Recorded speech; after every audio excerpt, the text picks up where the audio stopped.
Okay, so this is just one final video on psychedelics, which is overkill. It's way too much. What is it now? Like 4, 5 videos on this? Too much. That's way too much.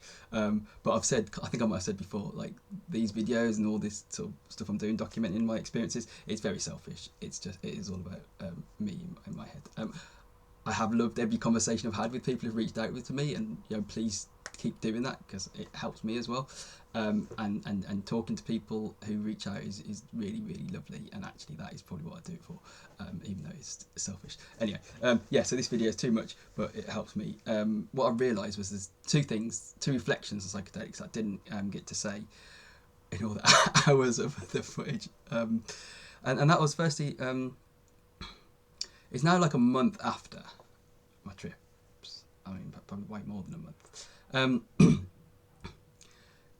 And the feeling of like peace and serenity and love, and like purpose, and that everything is happening for a reason and everything is okay, and I don't need to like worry at all about anything. That's so present all the time, and even on sort of even on bad days, like we all have bad days where we wake up feeling a bit like, oh, yeah, whatever. Like it's like I've got a voice in my head, like a quite a scared voice. It's still there, and it's like, bro, this feeling, it can't last, man. It can't last. We're gonna go back to normal. We're gonna go back to normal. And then I've got like this other voice.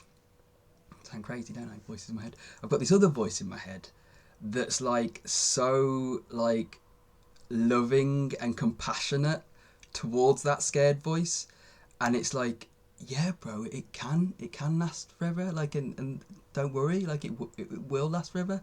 Like we can always feel this way. It's okay.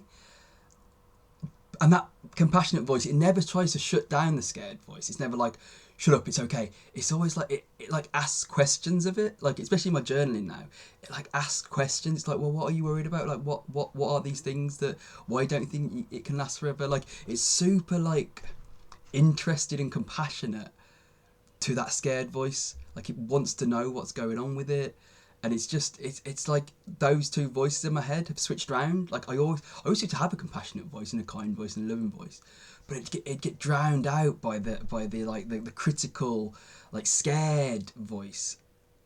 But now it's flipped, and so every moment of every day I feel like that sense of like I say, just peace, and that everything's okay, and everything's gonna be okay, and like I just no like anxiety or worry.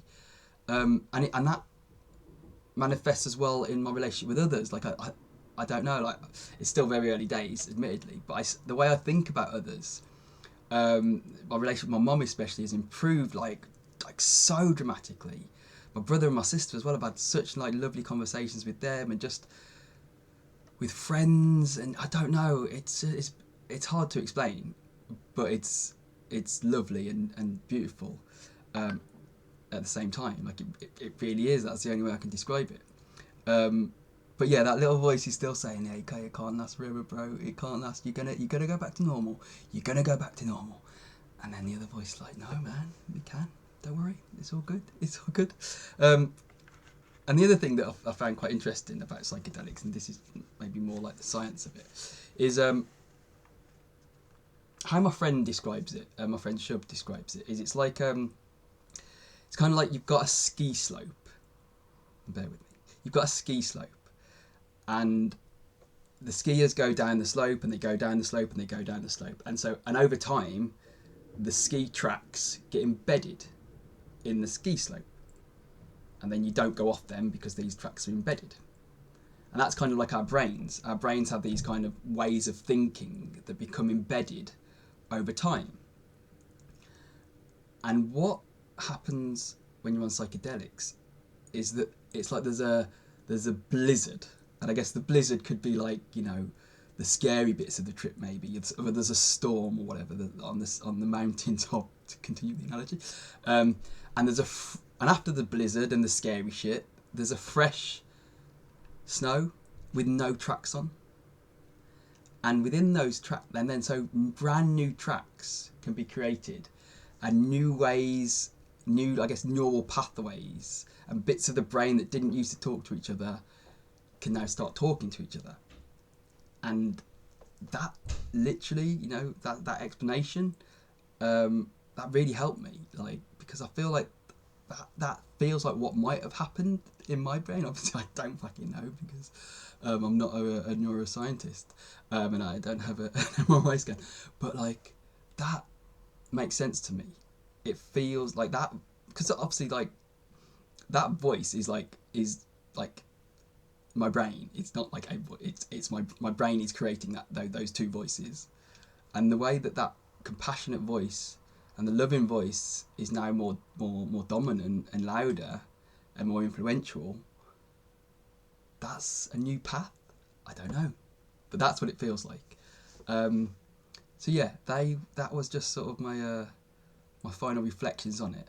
That yeah, like a month after, I still feel like that sense of just calm and peace, and that's why, yeah, from my experience and from the research I've done, like we surely need to like know more about these in like a clinical setting, and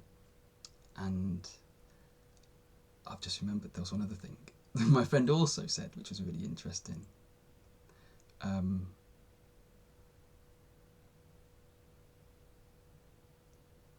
No, I won't say that. I'll leave that. That's yeah, because it's about antidepressants, and I don't feel like I know enough about antidepressants to make the argument. So I'm going to leave that reflection. So yeah, we'll see how the next month goes, I guess. But yeah, right now it's all good, man. It's all good.